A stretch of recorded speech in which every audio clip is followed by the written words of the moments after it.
Chapter 1: The Splitting Sky. The sky tore open, not with thunder, but with a dry, silver sound, like silk cut too fast. The seam widened, edges fraying, until the blue itself seemed to give way. Ash drifted down in slow feathers. First a few, then a veil. Fields dulled to gray in a single breath, as though the world had grown weary of its own colors. Sir Edrin Vale hauled the reins tight. His horse stamped and snorted, breath smoking in the cold. Even the beast sensed it. Something had broken that should never break. Vale kept his jaw set, but his eyes lifted once to the sky, a frown tightening there despite himself. You never spoke of this, he thought toward the High One who had raised him, who had taught him every oath and given him his knightship. Did you not see it coming? The child clung to his belt, face pressed into his side. Edrin turned in the saddle, long enough to glimpse her eyes. Blue and wide, cheeks streaked with soot. Too small to name what she was seeing, but not too small to feel the wrongness in her bones. She looked at him, eyes wide. "What's happening?" they seemed to ask. Edrin swallowed hard. "I don't know," he whispered, wishing he did. Above, the seam yawned wider. Beyond it was nothing.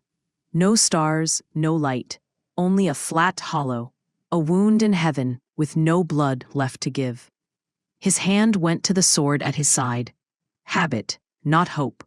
Steel could cut men, beasts, even the monsters sung about in taverns. But not this. Still, its weight steadied him, and steadiness was worth more than hope. He swung the child into the saddle before him. "Hold fast." His own voice came thin against the silence. He turned the horse toward St. Bran. The monastery crouched on the ridge, stone upon stone, the only place in these hills that still remembered how to stand. Ash clung to his lashes. He blinked, once, twice. For a heartbeat, he thought the seam had doubled. It had. Out of nowhere, a second slit ripped across the sky. Narrow at first, then widening, directly above the monastery. Sparks and flecks of ash sifted down, like embers shaken from a broken forge. Edrin's gut clenched. "Not there," he breathed, the words breaking rough in his throat. "Not the monastery." The words breaking rough in his throat. The horse froze, shivering under him. The child's grip tightened. And then the wind itself died, perfectly, offensively still. Ash drifted sideways, then stopped in the air, weightless. A world holding its breath. Edrin drew steel anyway. Habit, not hope. Chapter 2: A Flight. The monastery of St. Bran rose squat against the ridge, its stone blackened by centuries of wind and ash. Narrow windows glimmered like slits, and the bell tower leaned slightly, as if stooping under the weight of prayer. They said St. Bran had been a firekeeper once, a smith who died in the forge's flames. Now he was venerated as patron of endurance and ash, his effigies always painted with soot along the brow. In the villages, people swore oaths by his name, not out of reverence, but because he was thought to hear even curses. Edrin reined his horse at the foot of the monastery, the child clinging close against his side. For a heartbeat, they simply stared, as if measuring the silence that seeped from its walls. The gates of St. Bran stood ajar. Ash had gathered in their seams, frosting the hinges, muting what should have been a grind of old iron into silence. Edrin pressed a palm to the wood and pushed. The doors shifted, without complaint, opening onto the monastery's dim nave. Edrin stepped through the gate, the child pressed close against his side. Darian was waiting inside, a lanky novice in borrowed mail, his eyes brightening with relief at the sight of them. The armor hung loose on him, more noise than protection, but he straightened as if it mattered. He stepped toward the knight with a hesitant reverence, as though to unburden him. Edrin shifted the girl into his arms. Darian nodded, laying a hand briefly on the knight's shoulder. Their eyes met, and for a heartbeat, Both men felt it, a sense of relief, as though they had come home. Rows of villagers hunched in pews, a smith still wearing his apron, scrubbing soot into the cloth as if the stain would ever lift, a grandmother clutching the key to her house so tight the iron teeth cut her palm, a farm boy with a split lip worrying at the flagstones with his boot. Others shifted restlessly, some glancing upward toward the sky, others staring at the night with questions they didn't dare voice. Their silence had a weight to it, as though sound had been declared forbidden. At the far pew, Brother Anselm scribbled, hunched like a crow over his parchment. Ink bled across the page in smears, lines running into one another until they lost meaning. He didn't stop to correct them. His eyes were red-rimmed, fever-bright, but his quill scratched on, desperate to catch words before they fled. He glanced up only once, and his voice cracked in the stillness. "More refugees coming?" "From the road," Edrin said. "From everywhere." Anselm gave a curt nod and bent back to his page, as though confirmation of the world's ruin was just another line for the record.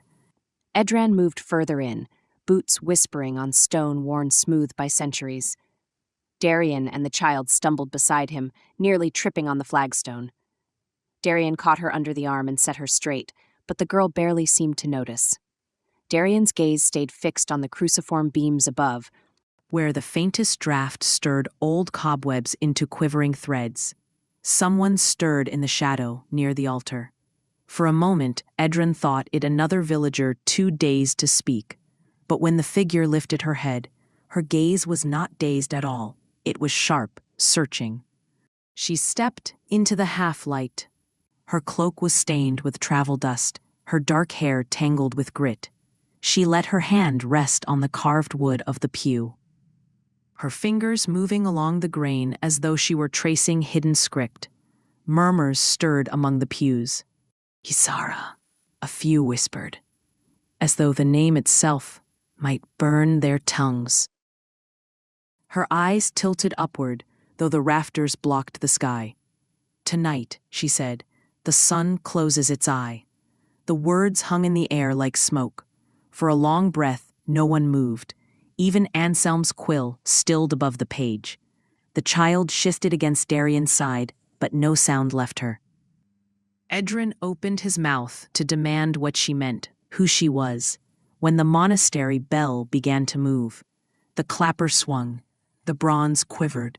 Yet no tone rang, no peal, no clangor. Each swing promised a roar that never came. Instead, a dull, crushing pressure rolled through their ribs. A vibration that made the chestbone hum, the marrow ache. People clutched their ears by instinct and found nothing to block. The child screamed, but no sound left her mouth. Her jaw stretched wide, face twisting, yet the only noise was the bell's mute pulse. Darian pulled her back against his side, staring wild-eyed at the swinging bronze. "I can feel it in my teeth," he whispered. The silent toll deepened, each swing pressing harder against the air. The smith fell to his knees. The grandmother dropped her key with a sharp clatter that felt louder than thunder. The door on the far side of the nave creaked open. Through it came Morgile. Her cloak smelled of smoke. Her hair was dusted gray with ash. Her hands were blackened to the palm lines, raw where soot had eaten skin. "Bar the gates," she said, voice steady though her pupils flicked quick as sparks. "I'll try the fire." She looked straight at Edrin. He had seen her before, once, long ago when she had served a baron who thought witchcraft could win wars. Her eyes were the same, unanchored, seeing too many layers. Edron clenched his hand until the leather of his glove creaked. He had broken sieges. He had faced men who called themselves monsters. This was not an enemy. This was her. Someone he had known once, though he could not name the place or time. Memory wavered, leaving only the sense that absence had stepped into her shape. "Darian," he said. A novice straightened, jaw just sprouting shadow. Eyes still bright with the kind of courage that hadn't yet met regret. He swallowed hard as the bell swung above them without voice. The rescued child pressed her face into Darian's side, trembling. Darian looked at Edrin, waiting, for orders, for assurance, for something steadier than silence. "Stay close," Edrin said. The bell swung on, noiseless as snowfall. Chapter 3. The Echo of Fire. Morgale knelt on the cold stone and poured a circle of ash and salt with slow, deliberate hands. Her soot-stained fingers trembled only once. The villagers pressed back against the pews, whispers darting between them like startled birds. "The witch brings ruin," muttered the smith, his blackened knuckles clenching. "She'll call the fire onto us," the grandmother rasped, clutching her house key to her chest. The rescued girl whimpered, pulling at Darian's sleeve. Morgale ignored them all. She spoke the old words, syllables that seemed to sink into the stones instead of echoing in the air. Flame licked up from the circle. Not orange, not gold, black, like a shadow that had learned to burn. It writhed upward, silent, its edges fraying into air. The crowd recoiled. A woman cried out, tried to stamp at it, but her boot struck only stone. The fire gave no heat, no crackle. It was nothing, and it burned anyway. Morgale tossed in a splintered chair leg. The wood didn't char. It vanished, crumbled into gray dust that refused to fall, as though gravity itself had turned its face away. Several villagers crossed themselves. One spat on the floor. Another pressed his palms flat to his ears, as though sound might return if he begged hard enough. Edron stepped forward, voice rough. "What has happened to the sky?" Morgale did not look up. "The axioms are inverted," she murmured. "What rises now falls, what burns erases." On her palms, ash lines bloomed into sigils, patterns Edron dimly recognized from old chapel glass, but reversed, like mirrors choosing the wrong side of truth. She flinched at the sting, but did not let go of the words. Beside her, Ysara lifted her hands. The same faint marks lay there too, as though they had always been waiting beneath her skin. The crowd gasped. "Twice marked," someone whispered. "Cursed," said another. Ysara's eyes stayed fixed on the black flame. "It doesn't come from here," she said softly. "It presses in, like the sky itself has split, and something waits on the other side." The villagers broke. The crowd gasped. "Twice marked," someone whispered. "Cursed," said another. Ysara's eyes stayed fixed on the black flame. "It doesn't come from here," she said softly. "It presses in, like the sky itself has split, and something waits on the other side." The villagers broke. The smith surged forward, iron dark fists raised. A younger man wrenched up a pew slat like a cudgel. A mother clutched her child and screamed, end it, before it takes us all." Edron's voice cut through like steel drawn from a sheath. "Hold." He planted himself between Morgale and the mob, gauntlet lifted. His shadow split the firelight, steady where theirs flailed. "Not another step," he commanded. "If the sky itself is broken, you'll have answers. Not a riot." The villagers faltered, breath heaving, fear twisting into sullen obedience. None dared test the knight's tone. Darian's hand was clamped on his sword hilt, knuckles pale. His face twisted, torn between fear and something else. Then he gave a startled cry as if burned, snatching his hand back from the hot iron. "It's hot," he whispered, voice thin with awe. Edrin frowned. "It's a hilt, not a hearth." Darian nodded quickly, but his eyes lingered on the blade. The fire burned on. Black, silent, erasing. With each flicker, the nave seemed to hollow, the stone less certain beneath their feet. Shadows bent toward the circle as if listening, and still Morgale's voice pressed on, words sinking deeper, opening something that had already begun to open itself. From the archway staggered Brother Anselm. His robes were askew, ink smears dark on his fingers, a half-written scroll clutched tight in his fist. Letters bled from the parchment, running like fresh wounds, trailing down his wrist in black rivulets. His voice shook, but the words carried, "A messenger. He bleeds letters." Chapter 4. The Call. The messenger lay arched on a trestle table in the monastery's refectory, body shuddering with each rasp of breath. It was the sound of the bellows with a hole in it, air pulled in, escaping too soon. His skin was carved, not hacked, not torn, but cut with deliberate care. lines clean as ink strokes. Across his shoulders, runes gleamed wet, black fluid welling from them.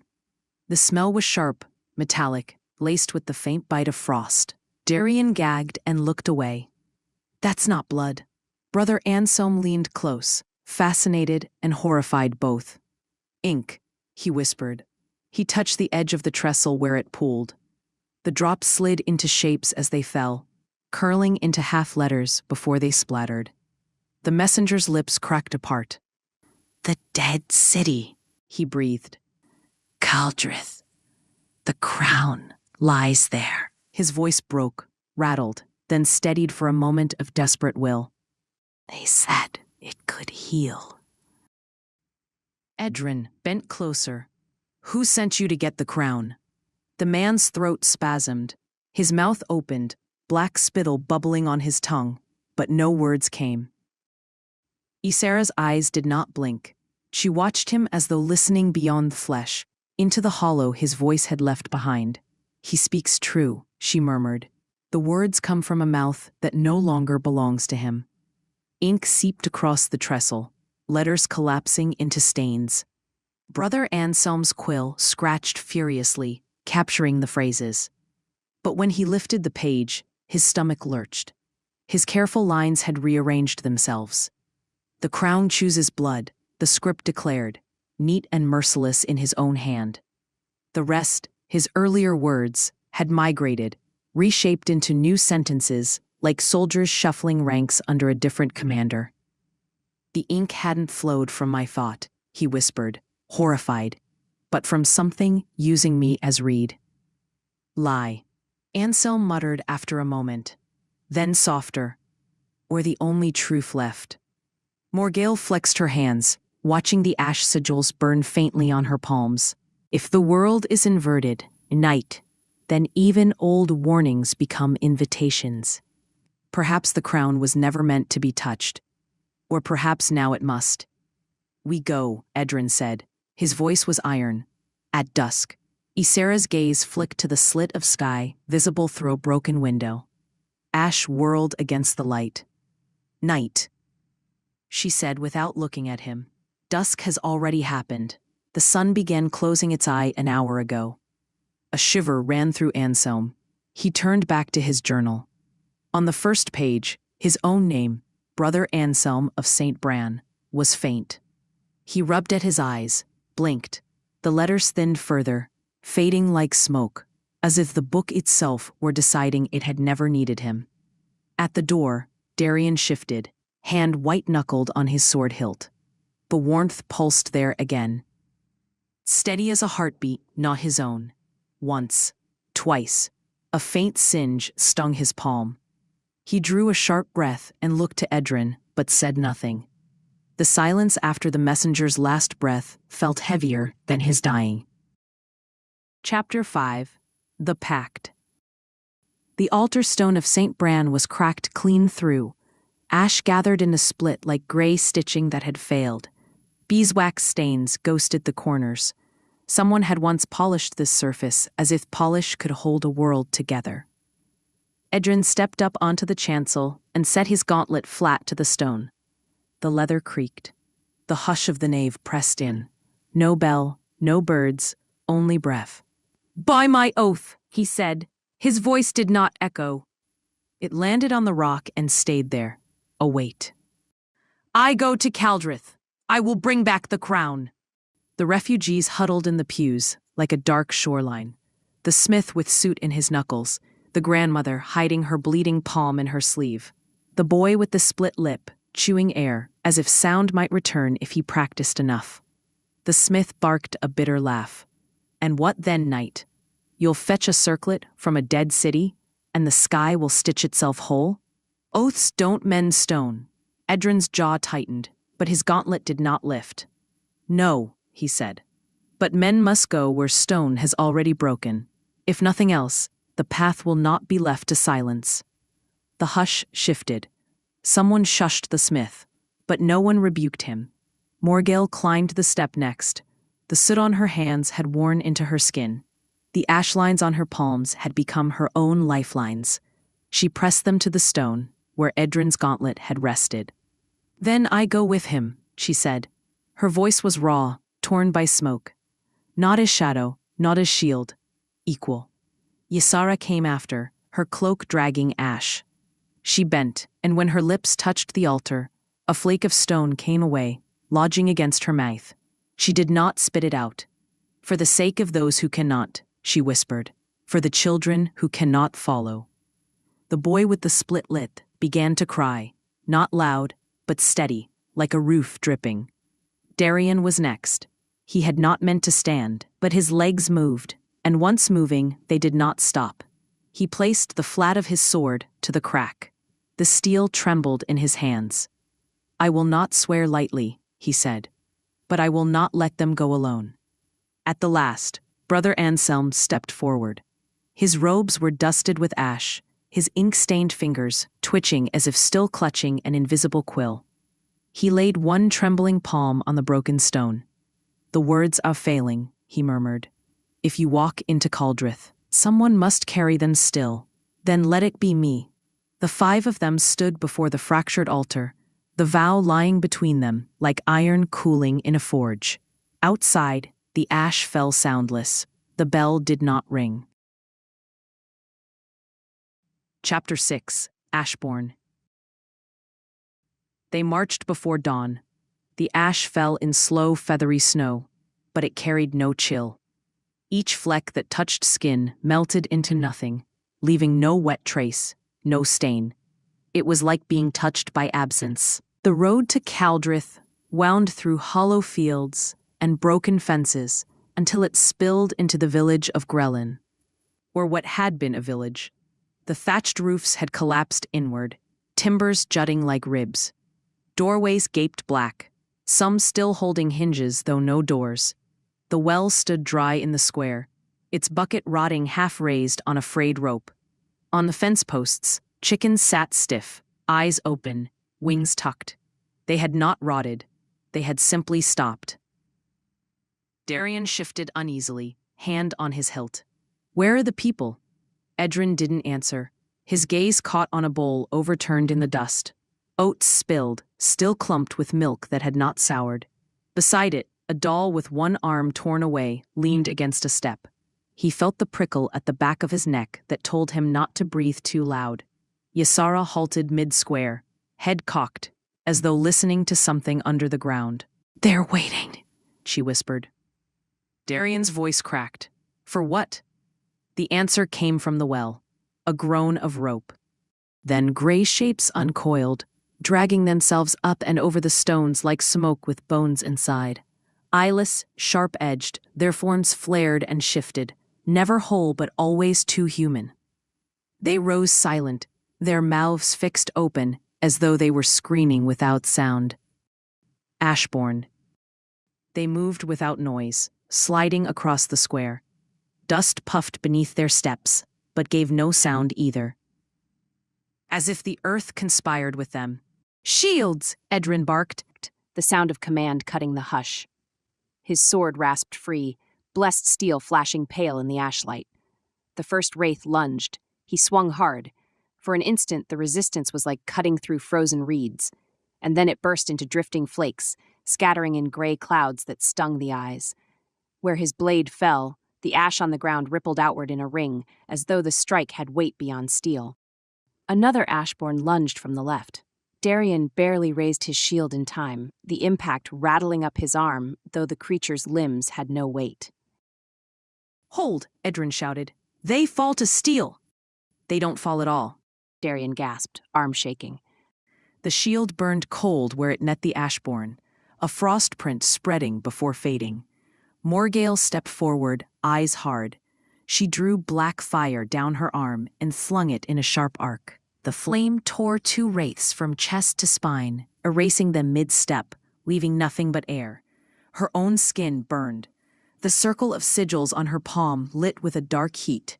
She gritted her teeth, hissed through clenched jaw, and through again. The fire came, the erasure took them, but blood welled from her palm where skin split. "Stop!" Anselm cried, clutching his book. "You'll kill yourself." The pages of his journal fluttered in windless air, ink bleeding faintly across the margins as though the words were trying to escape. She ignored him. The well belched more shapes. Ysera stood on its lip, eyes rolled white, her voice a harsh whisper. They want breath. They smell the heat of it. Her words brushed the air cold. Darian felt it freeze his lungs for a heartbeat, as though speech itself could thin the air.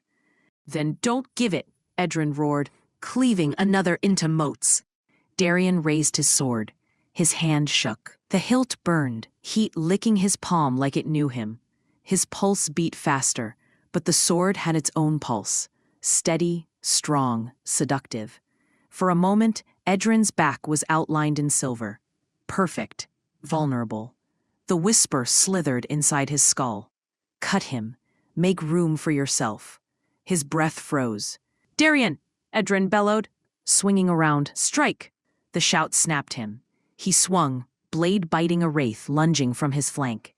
Ash exploded around him, but his hand trembled after. His arm tingled as though the strike had missed the right target. The motes clung to his gauntlet longer than to the others, as though the Ashborn knew him. Ysera's head jerked toward the sky. More, she breathed. Too many. We must end it fast. Form line, Edrin barked, pulling the group together. Shields locked, Morgale burning, Anselm clutching his useless quill as though he could write the world back into sense. The Ashborn pressed, silent but endless, until suddenly, emptiness. The last one broke against Edrin's shield and dissolved into motes that hung in the air and fell like dust. The square lay still. Ash clung to armor, to lashes, to lips. No one moved. Not one of the wraiths had made a sound. Darian dropped to one knee, chest heaving. His hand was still locked on his hilt, as if afraid to let go. Edrin clapped him on the shoulder once, firm. Good strike, squire. Darian nodded. He didn't tell him that his palms still tingled, that it longed to turn the blade sideways, to finish the swing he hadn't dared. The chicken stared. The doll leaned. The air smelled of iron and ash. Chapter 7. The Betrayer. The rope snapped. It didn't crack so much as go slack. One instant taut across Edrin's glove, the next weightless, falling in a lazy curve that had no right to exist above a gulf with no depth. Sister Mael's eyes met his as she dropped. They were wide and terribly calm. Her mouth made the shape of a prayer. Edrin lunged, caught her wrist for a heartbeat, leather biting bone, and the black below accepted her without ripple, like water that forgot how to be wet. His fist closed on nothing. His oath rang in his skull like an empty bell. The rope's end dangled clean-cut, not frayed, not torn. For a moment he only stared at it, the fibers swaying in the air. And memory pressed against him. Mael in the village, when Morgale had stumbled from the fire, skin blistered and raw. The others had cursed her, some had raised stones. Mael alone had stepped forward, breaking a sprig of leaves between her palms, laying the balm gently against the burn. Smoke poisons, balm heals, she had whispered, voice steady in the roar of hatred. She hadn't asked leave to follow them afterward. She had simply walked on when they turned from the ashes. And now she was gone. Ash drifted across the gulf like slow snow. The span groaned, rope whispering against rope. Behind him, Darian's voice cracked. She didn't even scream. Morgale's face was pale in the ashen light, her scarred skin drawn tight. She touched her arm, where Mael's balm had once cooled the burn, as if the memory itself had been cut away. Anselm bent toward the severed end, ink-stained fingers trembling. This was no failure of rope, he rasped. It was severed. The words hung in the void. Darian swallowed hard. That's too neat.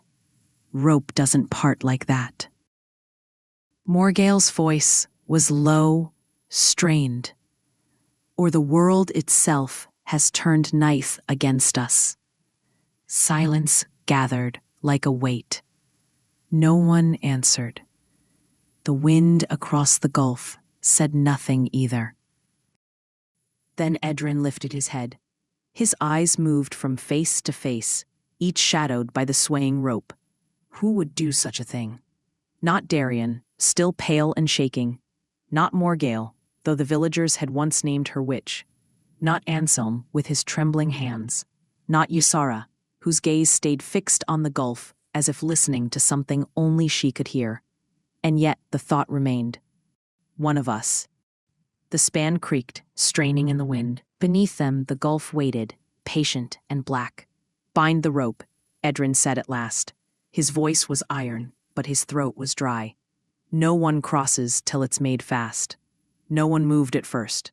Darian fumbled with the coils, his hands shaking as though the cord itself might bite him. Morgale stooped to help, her scarred face unreadable. Anselm muttered fragments of scripture under his breath, each word falling like ash. Ysara whispered something softer still, her lips shaping syllables the air refused to carry. When the rope was bound again, the span swayed with a different weight. Suspicion clung heavier than the gulf. None said it aloud. None needed to. One of us had cut the rope.